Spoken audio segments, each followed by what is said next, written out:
नमस्कार दोस्तों, मैं विजय तिवारी। स्वागत है आपका हमारे YouTube channel the books society में, जहां हम आज की क्लास में सब्जेक्ट कोड BHIC 108 की सीरीज शुरू करने जा रहे हैं, जहां इस सीरीज़ के हम चैप्टर नंबर 1 की चर्चा आज करेंगे।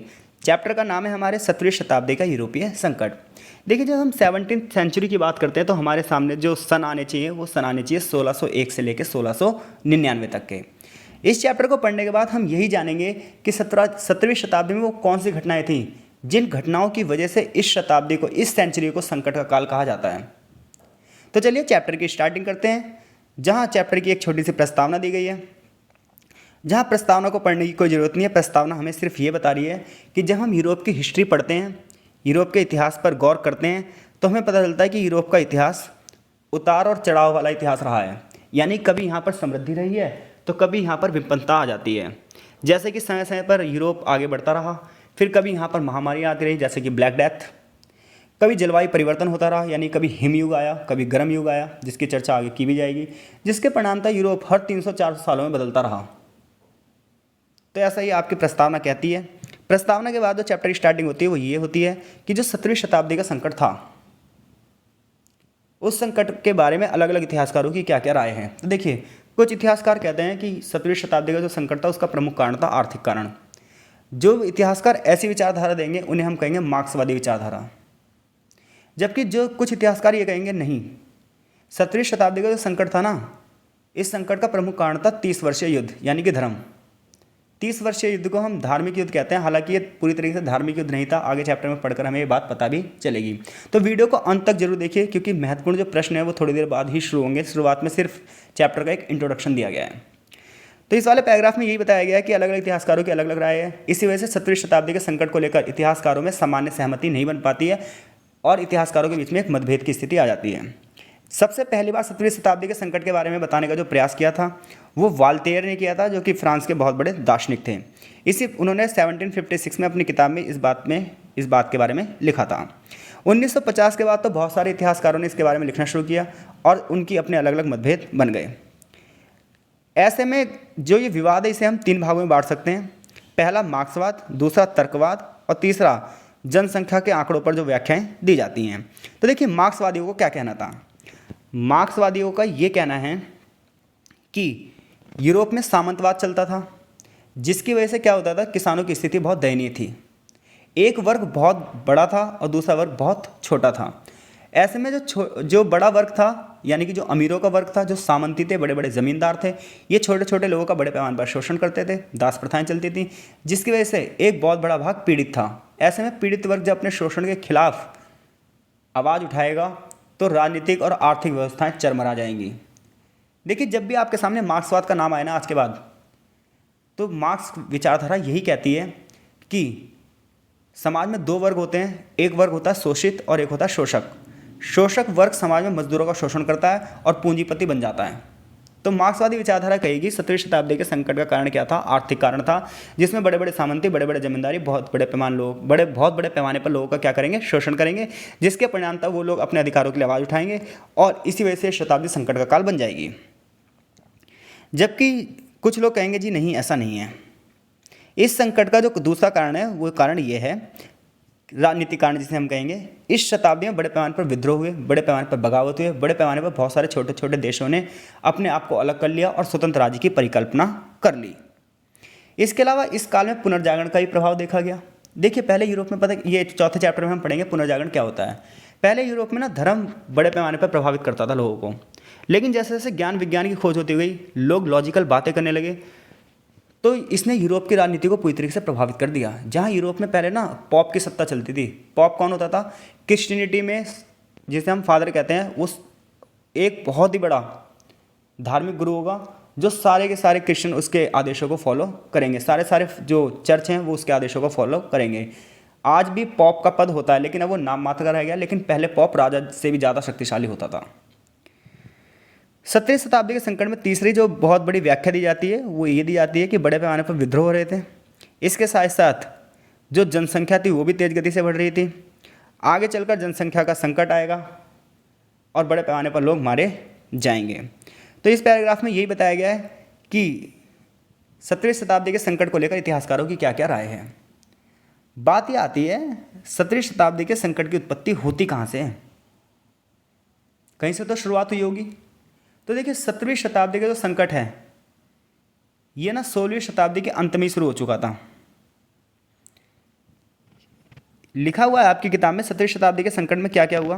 बड़े पैमाने पर अर्थव्यवस्था गिर गई, मंदी आ गई, जनसंख्या भी बड़े पैमाने पर मारी गई, समाज में हर तरफ अशांति थी, व्यापक पैमाने यानी कि बड़े पैमाने पर युद्ध हुए। 1580 से लेकर 1662 में नीदरलैंड में स्पेन के शासन के खिलाफ जगह जगह उपद्रव अनुभव किए गए, यानी कि नीदरलैंड स्पेन से अपने आप को आज़ाद करवाना चाह रहा है, जिसके आगे बात की भी जाएगी। 30 वर्ष का धार्मिक युद्ध होगा जो आगे चलकर राजनीतिक युद्ध में बदल जाएगा। इसके अलावा 1590 से लेकर 1620 के बीच में बड़े पैमाने पर किसानों के विद्रोह होंगे। इसके अलावा फ्रेंच शासकों के लिए जो ये किसानों के विद्रोह होंगे ये समस्या उत्पन्न कर देंगे। यहाँ से क्वेश्चन ये बनेगा कि हम 17वीं शताब्दी के संकट को 17वीं शताब्दी का संकट क्यों कहते हैं, यानी कौन कौन सी घटनाएं घटी जिसकी वजह से हम 17वीं शताब्दी के संकट को संकट का काल कहते हैं। तो देखिए सबसे पहली घटना क्या घटी। सबसे पहली घटना ये घटी कि आर्थिक मंदी आई। ठीक है, स्पेन जो कि एक बहुत बड़ी पावर थी यूरोप में, उसके खिलाफ विद्रोह होने लगे। फ्रांस जो एक बहुत बड़ी पावर थी उसके खिलाफ विद्रोह होने लगे। फ्रांस में लोग राजा के खिलाफ क्या करने लगे, विद्रोह करने लगे। किसानों ने विद्रोह करना शुरू कर दिया। ऐसे ही एक विद्रोह पेरिगम में भड़का जिसमें 30,000 से ज़्यादा किसानों ने विद्रोह कर दिया। इन्होंने कहा हम कर नहीं देंगे। इसी प्रकार से एक आंदोलन था जिसका नाम था फ्रोंद। ये एक राजनीतिक आंदोलन था जो कि फ्रांस में हुआ था और ये सामाजिक संकट की मौजूदगी का एहसास दिलाता था कि फ्रांस के राजा कितने ज़्यादा निरंकुश थे और जनता उनका विरोध करना सीख रही थी। आगे चलकर जब लुई 14वां फ्रांस का राजा बनेगा तो शासन और ज़्यादा क्या हो जाएगा, क्रूर हो जाएगा, अत्याचारी हो जाएगा और आगे चलकर फ्रांस में क्रांति होगी। तो ऐसे ऐसे विद्रोह में यहाँ पर कुछ एग्जाम्पल दिए गए, जैसे कैटालोनिया का विद्रोह, नेपल्स पुर्तगाल के विद्रोह, यहाँ पर बड़े पैमाने पर विद्रोह हुए। इसके अलावा स्पेन में 1640 के दशक में किसानों का विद्रोह फैला। कस्तिल वासियों ने अपने क्षेत्र से बाहर निकालने का काम शुरू कर दिया, वायसराय को मार डाला। इटली में नेपल्स विद्रोह हुआ 1647 में, जहाँ खाद्यान्न की कमी हो गई, टैक्स ज़्यादा बढ़ा दिए गए, प्रशासन बड़ा अयोग्य साबित हुआ। परिणाम तो जनता ने क्या कर दिया, विद्रोह। इसी प्रकार से स्विट्जरलैंड में एक किसान विद्रोह होगा, यूक्रेन में विद्रोह होगा, रूस में विद्रोह होगा, हंगरी में विद्रोह होगा, नीदरलैंड में क्रांति होगी, जिसकी वजह से हम कहेंगे कि 17वीं शताब्दी का जो काल था यूरोप के लिए वो बड़े पैमाने पर एक संकट का काल वास्तव में था।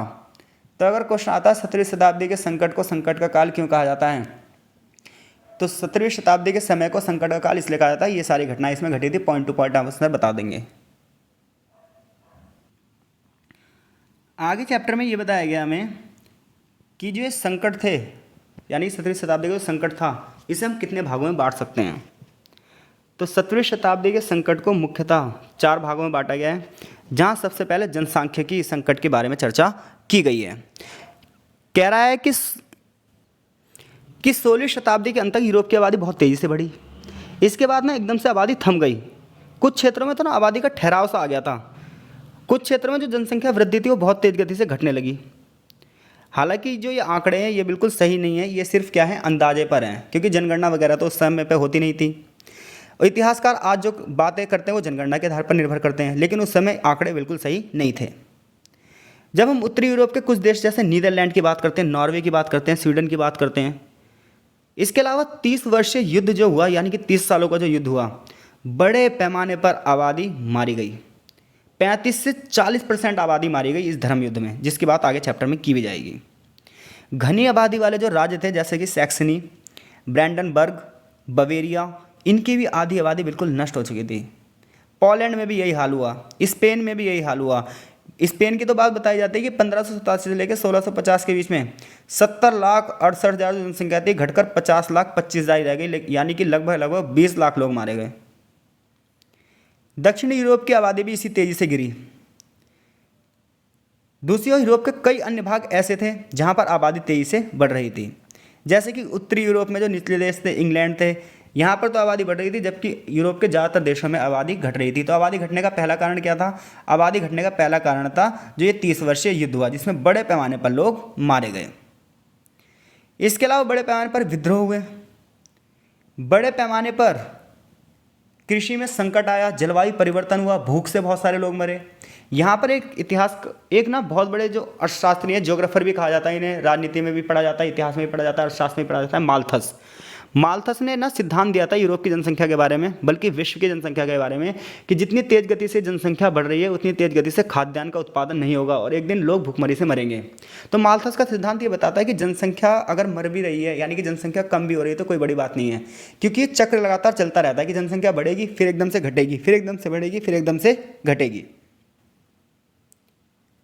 तो जनसंख्या जब जब जब जनसंख्या का संकट आएगा तब तक वो ना बहुत सारी चीज़ों को प्रभावित करेगा। देखिए, समाज से हमें या हमसे समाज है, यानी कि लोग मिलकर समाज का निर्माण करते हैं, समाज राज्य का निर्माण करता है, राज्य विश्व का।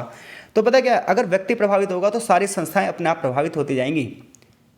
तो यहाँ पर जो 30 वर्षीय युद्ध हुआ, जलवायु में परिवर्तन हुआ, कृषि में खाद्य संकट हुआ, लोग भुखमरी के शिकार हुए, ऐसे में यूरोप की जब जनसंख्या बड़े पैमाने पर मारी जाएगी तो अपने आप राजनीति भी प्रभावित होगी, समाज भी प्रभावित होगा, अर्थव्यवस्था भी प्रभावित होगी, हर एक चीज़ प्रभावित होगी। तो 17वीं शताब्दी के संकट का जो जनांकीय परिणाम था, जनसंख्या परिणाम था, वो आपको पता चल गया। अब बात आती है कृषि व्यवस्था, आखिर क्यों हो रहे थे किसान विद्रोह।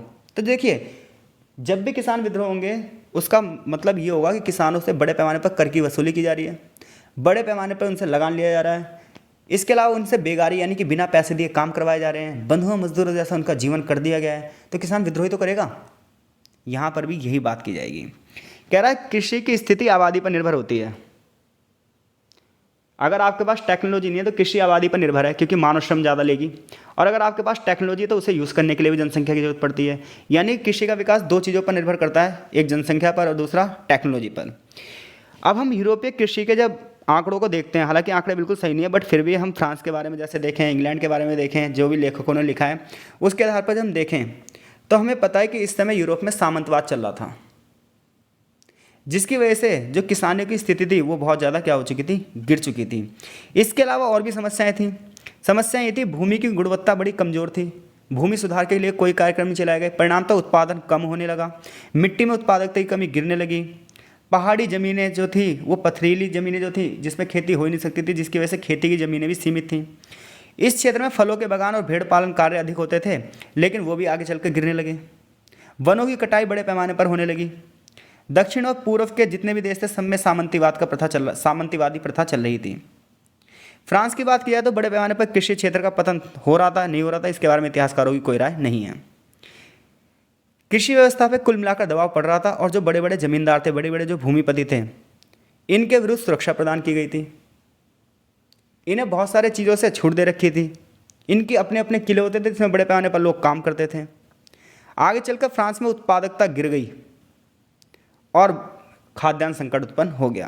कह रहा फ्रांस में अनाज का जो मूल्य सूचकांक था वो 100 से घटकर 59 ही रह गया, जबकि पोलैंड में 100 अंक से घटकर लगभग 87 ही रह गया। स्वीडन और जो पोलैंड का युद्ध हुआ इसकी वजह से भी कृषि बड़े पैमाने पर नष्ट हुई। दूसरी ओर उपज तो कम हो रही है और मूल्य तेज गति से बढ़ रहे हैं।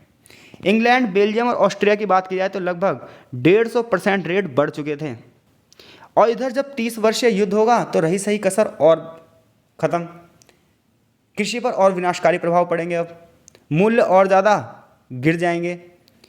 तो अगर हम बात करें जो 17वीं शताब्दी का संकट है, 17वीं शताब्दी के संकट ने जनसंख्या पर क्या प्रभाव डाला, कृषि पर क्या प्रभाव डाला, मुद्रा पर क्या प्रभाव पड़ेगा। देखिए, मुद्रा पर सीधी सीधी बात है, जब अगर आपका व्यापार रुका तो मुद्रा की कमी तो डेफिनेटली होगी। ऐसे में जो मार्क्सवादी विचारधारा के लोग हैं उन्होंने क्या कहा है, उन्होंने ये कहा है कि वास्तव में ऐसा नहीं था। कह रहा है कि कुछ विद्वान जो मार्क्सवादी सिद्धांत लेखन से अधिक प्रभावित नहीं थे, उन्होंने क्या कहा कि 17वीं शताब्दी के संकट की कीमतों के आंकड़े में उन्होंने व्याख्या प्रस्तुत करी है, जैसे कि हैमिल्टन, पियर शानू जैसे जो विद्वान हैं, इन्होंने यूरोपीय आर्थिक संकट के बारे में बताया है कि यूरोप का जो व्यापार होता था वो अटलांटिक महासागरीय देशों से होता था, यानी कि अमेरिका, दक्षिण अमेरिका के देशों से होता था। 16वीं और 17वीं शताब्दी में पूरे यूरोप में मुद्रा में कमी आ गई, जो उस समय की प्रचलित मुद्रा थी उसमें घोर कमी हो गई। परिणामतः ये रहा कि इन्हें चांदी का आयात करना पड़ा। एक बार चांदी के आयात की मात्रा घटने लगी तो 16वीं शताब्दी में आर्थिक विकास भी कम हो गया और बड़े पैमाने पर मंदी आ गई। विश्व में चांदी उत्पादन के जो इतने भी आंकड़े वो बताते हैं कि अमेरिका से चांदी का आयात 1620 आते आते तक चरम सीमा पर पहुंच गया, बड़े पैमाने पर चांदी वहां से निकाली जाने लगी। इसके बाद गिरावट आने लगी, जिसकी वजह से मुद्रा में क्या हो गई, कमी हो गई। यानी कि पहले जो चांदी का आयात बहुत तेज गति से होता था, अब उसमें 1620 के बाद कमी आएगी और जिसकी वजह से मुद्रा में भी क्या आ जाएगी, कमी आ जाएगी, जिसके परिणामतः अर्थव्यवस्था पूरी तरीके से डाउन हो जाएगी, मंदी का असर दिखेगा, बड़े पैमाने पर बेरोजगारी फैलेगी और जब अपने आप मंदी का स्तर बढ़ेगा तो राजनीतिक संकट अपने आप उत्पन्न हो जाएगा। मुद्रा अवमूल्यन होगा, यानी कि मुद्रा का रेट गिरेगा और इससे क्या होएगा, महंगाई बहुत तेज गति से बढ़ेगी, व्यापारिक गतिविधियां बिल्कुल ठप हो जाएंगी, जिससे समाज का एक बहुत बड़ा वर्ग क्या हो जाएगा, निराश हो जाएगा। परिणामतः संकट का काल हम कहेंगे। तो जनसंख्या, आर्थिक संकट, ये चीज़ें हमने पढ़ ली हैं। अगली बात क्या है, यूरोप की समस्या सबसे बड़ी रही उस समय की जलवायु परिवर्तन। ये माना जाता है, इस विचारधारा के लोग ये बताते हैं, अगर आप यूरोप की हिस्ट्री पढ़ेंगे तो हर 300-400 सालों में ना यहाँ हिमयुग आएगा, फिर गर्म युग आएगा, फिर हिमयुग आएगा, फिर गर्म युग आएगा। तो जब हिमयुग आएगा ना तो कृषि कम होने लग जाएगी, लेकिन गर्म युग आएगा तो महामारियाँ फैलने लग जाएंगी। अब देखिए यहाँ पर क्या बताता है, यहाँ पर ये बता रहे हैं कि 17वीं शताब्दी जीवन निर्वाह के लिए संकट में थी, यानी कि पेट पालने के लिए संकट में थी। सामाजिक ढांचा, आर्थिक ढांचा, सब चीज़ें बिगड़ रही थी। लेखकों के अनुसार 17वीं शताब्दी के संकट में फसल खराब होने लगी, अनाज की कीमतें अधिक होने लगी, अनाज की कीमतों में भारी गिरावट आई, कर बहुत तेज गति से लगाए जाने लगे, महामारियां फैल रही थी और ख़राब मौसम बड़े। इस सब की वजह से क्या हुआ, किसान विद्रोह करने लगे, कृषि संकट आ गया, व्यापार कम हो गया, पूंजी निवेश घट गया, टेक्नोलॉजी नहीं थी, इन्वेस्टमेंट नहीं था, जिसकी वजह से कृषि प्रणालियाँ संतुलित भी नहीं थी। इस विचारधारा के लोगों का ये कहना है कि इस सब का प्रमुख कारण था जलवायु, क्योंकि जलवायु कृषि को और जनसंख्या को बहुत तेज गति से प्रभावित करती है। कुछ लोग कहते हैं कि इस दौरान ना हिमयुग शुरू हुआ था, जिसकी वजह से ना खेती उतनी नहीं हो पाई जितनी होनी चाहिए थी। इसके अलावा जो गर्मी थी, सौर कलंक जो था, ये ज्योग्राफिकल वर्ड है, इसमें कमी आई और जब तापमान बहुत तेज गति से नीचे गिरा, सौर ऊर्जा में कमी हुई तो कार्बन 14 में वृद्धि हुई, जिसकी वजह से जनसंख्या बहुत बड़े पैमाने पर मारी जाएगी। तो ये सारी घटनाएं हैं जो यूरोप के 17वीं शताब्दी के इतिहास को संकट का काल बनाती हैं। फिर आगे आर्थिक संकट, पहले हम बात कर चुके हैं इस पर, जहाँ हमने मुद्रा की कमी की बात करी थी, तो यहाँ पर भी वही चीज़ बताएगा। जब आपकी कृषि संकट में है, अर्थव्यवस्था संकट में है, व्यापार संकट में है, मुद्रा की कमी है, तो आर्थिक संकट तो अपने आप आने ही आना है। ठीक है, यहाँ से यहाँ तक आर्थिक संकट के बारे में ही बताया गया है। इस चैप्टर का सबसे इम्पोर्टेंट कॉन्सेप्ट है कि 17वीं शताब्दी का संकट और 30 वर्षीय युद्ध क्या था। देखिए, यूरोप में ना कैथोलिक चर्च का बोलबाला था। किसका? कैथोलिक चर्च का। अब ये जो कैथोलिक चर्च के लोग थे ना, ये पूरी तरीके से अंधविश्वासों में लीन थे। इनका ये मानना था दुनिया का सेंट्रल जो है वो कौन है? चर्च है। चर्च ही सारे नियम बना रहा है, चर्च ही सारे कानून बना रहा है, चर्च ही सारे आदेश पारित कर रहा है। लेकिन अब ना कुछ पढ़े लिखे लोग आएंगे, ज्ञान विज्ञान की खोज होगी, पुनर्जागरण हो चुका है यूरोप में। अब लोग ब्रह्मांड के नियम समझने लग जाएंगे। जहाँ चर्च, पता है पहले क्या कहता था? चर्च ये कहता था कि सूर्य पृथ्वी के चक्कर लगाता है, लेकिन जब ज्ञान विज्ञान की खोज होगी तो पता चलेगा कि पृथ्वी जो है वो सूर्य के चक्कर लगा रही है। ऐसे में ना यूरोप में एक धर्म सुधार आंदोलन होगा। चर्च की सत्ता के खिलाफ ना बहुत सारे लोग बोलने लग जाएंगे। अब ऐसे में क्या होगा? एक नई विचारधारा का उदय होगा, प्रोटेस्टेंट। तो कैथोलिक और प्रोटेस्टेंट में डेफिनेटली फिर क्या होगा? युद्ध होगा। और इस युद्ध को ही हम क्या बोलते हैं? 30 वर्षीय युद्ध का नाम देते हैं। हालांकि हम ये नहीं कह सकते कि शुरुआत में धार्मिक युद्ध था। हालांकि प्रारंभ में सिर्फ धार्मिक युद्ध था और आगे चलकर ये राजनीतिक युद्ध हो गया। तो 30 वर्षीय युद्ध को हम कैथोलिक और प्रोटेस्टेंट के बीच में धार्मिक युद्ध के रूप में देखते हैं, जिसमें कैथोलिक कौन थे, प्रोटेस्टेंट कौन थे, मैंने दोनों के बारे में आपको बता दिया। ये जो युद्ध शुरू होता है ये बोहेमिया की जगह से शुरू होता है, बोहेमिया के संकट से शुरू होता है, जहाँ पर रोमन साम्राज्य का पवित्र संघ था। बड़ी भारी मात्रा में बोहेमिया में क्या होता था? सामग्री का योगदान था। यहाँ बड़ी संख्या में वस्त्र और शीशे के उद्योग थे। किस जगह पर? बोहेमिया पे। यहाँ लोहे, चांदी और तांबे की खानी थी। और जो महान धर्म सुधारक थे मार्टिन लूथर, इनके समय से ही बोहेमिया धार्मिक झगड़ों का क्या था? केंद्र था। इस धार्मिक संघर्ष ने राजनीतिक रंग ला दिया जब बाहरी देशों ने इसको क्या करने लगे? समर्थन करने लगे। युद्ध का जो नेतृत्व वो स्पेन, फ्रांस और नीदरलैंड ने संभाला। हालांकि हम ये नहीं कह सकते धार्मिक युद्ध था, क्योंकि स्पेन और फ्रांस दोनों एक दूसरे के खिलाफ लड़ रहे थे, जबकि दोनों ही कैथोलिक थे। देखिए, शुरू में कहा जाता है कि ये युद्ध किसके खिलाफ था? कैथोलिक और प्रोटेस्टेंट के। लेकिन आगे चलकर जब ये युद्ध राजनीतिक रूप ले गया तो हम नहीं कह सकते धार्मिक युद्ध था। क्यों? क्योंकि फ्रांस भी कैथोलिक को बढ़ावा देता था, कैथोलिक देश था। और स्पेन भी कैथोलिक देश था। अगर वास्तव में धर्म युद्ध होता तो दोनों एक साथ लड़ते ना, लेकिन ये तो एक दूसरे के विरुद्ध लड़ रहे थे। खैर कुछ भी हो, ये 30 साल का जो युद्ध चला ये बहुत खतरनाक युद्ध था। एक कारण तो इसका ये था, दूसरा कारण बताते कुछ लोग ये कहते हैं कि ये युद्ध ना दो साम्राज्यों के बीच में हो रहा था। स्पेन भी बहुत पावरफुल देश था और फ्रांस भी बहुत पावरफुल देश था। ऐसे में दोनों ही चाहते थे यूरोप पर कब्जा कर लें और छोटे छोटे देशों को अपना गुलाम बना लें। ऐसे में जो वर्चस्व की लड़ाई होगी ना, ये यूरोप को युद्ध के मैदान में लाकर खड़ा कर देगी। कुछ लोग कहते हैं नहीं, ये ना युद्ध जो है ये जर्मन केंद्रित था। इनके अनुसार युद्ध की शुरुआत ना हैप्सबर्ग के शासन के विरुद्ध हुई, परिणाम था देखते देखते ये पूरे यूरोप में फैल गई। जबकि कुछ लोग कहते हैं नहीं, ये युद्ध तो बोहेमिया की वजह से हुआ था, जिसकी वजह से हमने ऊपर कर लिया है। खैर कुछ भी हो, बड़े पैमाने पर जब युद्ध हुआ तो यूरोप के लोगों को ये तो पता चल गया कि युद्ध से किसी को फायदा नहीं होता, और इसलिए उन्होंने एक शांति संधि करी जिसे वेस्टफोलिया की संधि कहते हैं। तो जो वेस्टफेलिया की संधि थी, इस संधि ने पहली बार पूरी दुनिया में देशभक्ति की भावना यानी कि राष्ट्रवाद की भावना को लेकर आई, और ये माना गया कि वास्तव में युद्ध नुकसानदेह होते हैं।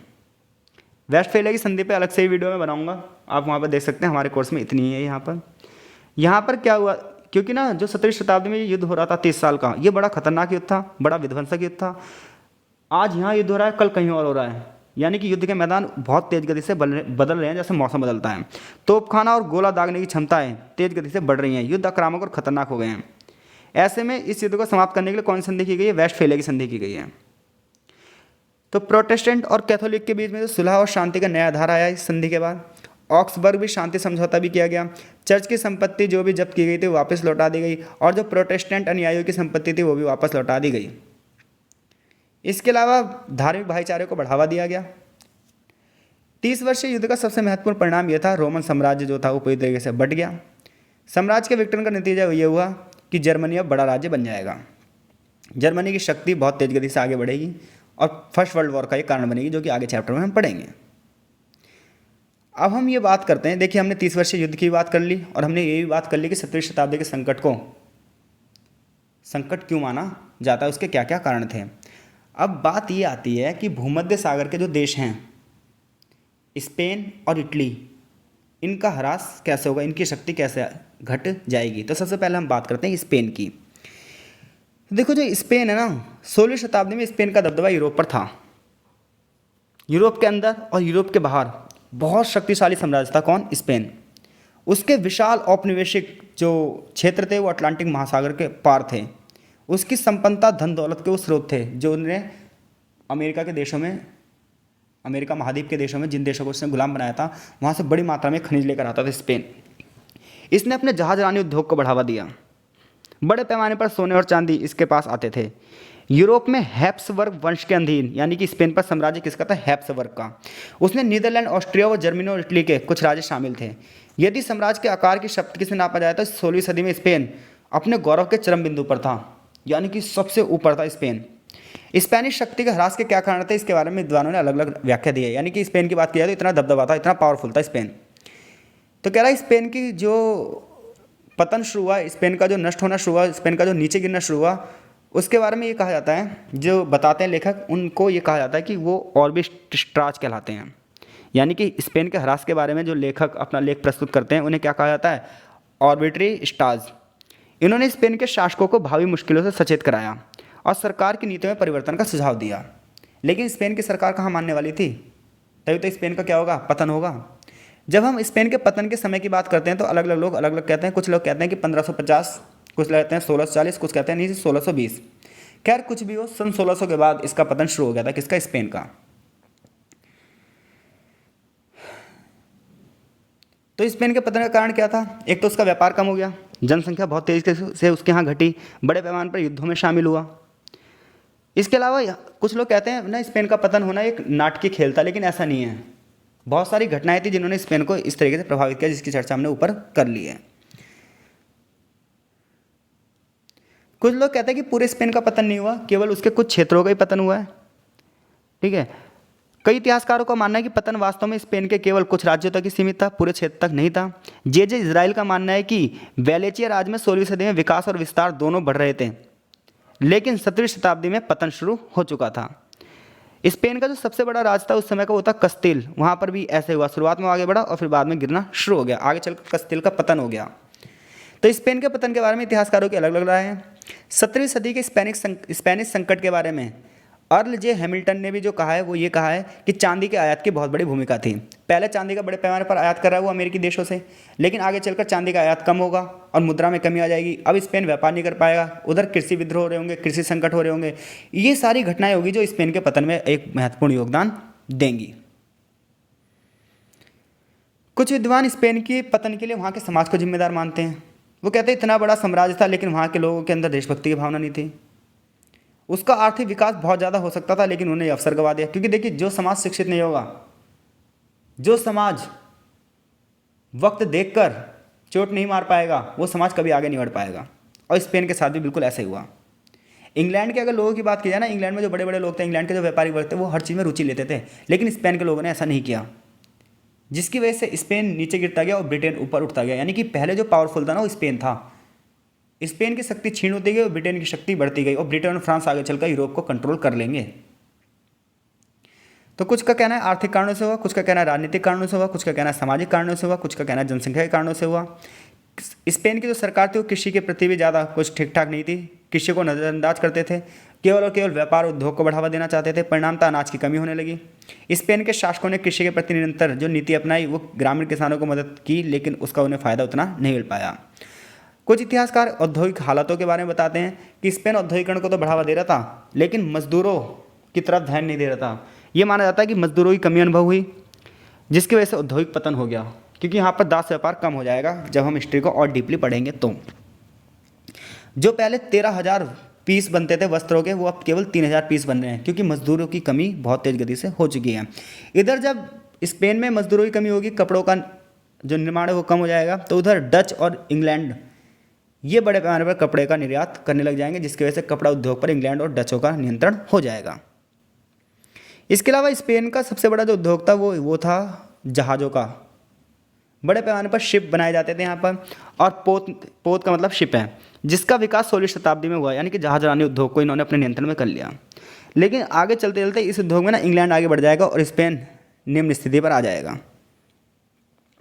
तो इस प्रकार से स्पेन के ये सारे पतन के कारण है, आर्थिक, राजनीतिक, सामाजिक, सांस्कृतिक, ये सारे आप लिख दोगे अगर पूछे जाए स्पेन के पतन के कारण क्या है। आगे चैप्टर में जो अंतिम बात है वो है इटली के पतन का क्या कारण है, यानी कि इटली जो बहुत बड़ी शक्ति थी वो कैसे गिर गई। तो इटली की अर्थव्यवस्था की बात किया है तो इटली की अर्थव्यवस्था पूरी तरीके से ऊन और रेशमी वस्त्रों पर निर्भर थी। बड़े पैमाने पर रेशम मार्ग पहले चलता था। आबादी यहाँ पर बहुत ठीक ठाक थी, बड़ा साम्राज्य था, व्यापार अच्छा था, शहरी केंद्र बड़े थे। इसके अलावा इटली एकमात्र ऐसा केंद्र था जो अरब देशों से सामान लेकर पूरे यूरोप को बेचता था। इटली के बड़े बड़े शहर थे जैसे कि वेनिस। जब इटली इतनी तेज़ी से तरक्की करने लगा तो यूरोप के अन्य देश इससे ईर्ष्या करने लगे। बड़े पैमाने पर 17वीं शताब्दी में यहाँ की जनसंख्या गिरने लगी। जनसंख्या गिरने लगी तो समाज बिगड़ने लगा। बड़े पैमाने पर एक तरफ तो जनसंख्या गिर रही है, दूसरी तरफ सार्डिनिया और जेनेवा जैसे इलाके में जनसंख्या तेज गति से बढ़ रही है। जनसंख्या जो इटली में घट रही है उसका कारण क्या था? अकाल फैल रहा था, प्लेग महामारी फैल रही थी और युद्ध जो हो रहे थे, जिसकी वजह से जनसंख्या बहुत तेज़ी से गिरेगी। जनसंख्या तेज गति से गिरेगी तो बाजार भी तेज गति से गिरेंगे, अर्थव्यवस्था बिल्कुल डामाडोल हो जाएगी, पूंजी की कमी आ जाएगी। इटली के पतन की गुत्थी स्पेन से भी अधिक जटिल है। यानी कि स्पेन के बारे में जैसे इतिहासकारों की अलग अलग राय है ना, वैसे इटली के बारे में अलग अलग राय है, क्योंकि इटली में ना बहुत बड़ा शक्तिशाली देश था उस समय पे। स्पेन की तो एक निश्चित सीमा थी, इटली की तो निश्चित सीमा भी नहीं थी, क्योंकि इटली का साम्राज्य बहुत बड़ा साम्राज्य था। फ्लोरेंस, वेनिस जैसे जो बड़े शहर थे ना, इतने बड़े शहर थे, इतने समृद्ध देश थे और इतने समृद्ध क्षेत्र थे उस समय, पूरा पूरा व्यापारिक जाल यहीं से जुड़ा हुआ था।